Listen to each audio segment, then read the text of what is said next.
So, ayan, nakaligo na ang mami. Gigisingin na natin si RC. Ito ang eksena naming araw-araw. Napakahirap gisingin.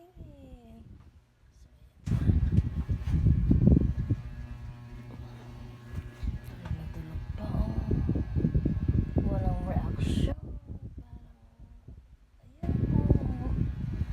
Tulog pa ang bunsoan ni mami. Gisingin natin. RC ko.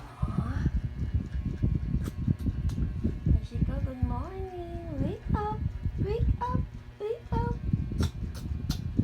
Wake up. Wake up. Ayan, gumalaw na. Bebe. Papasok na tayo, bebe. Good morning. Ang hirap gisingin ito.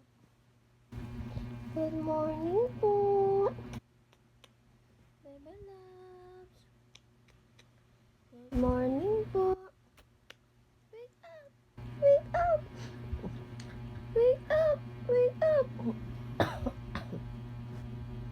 We go to school na. Take a bath na po.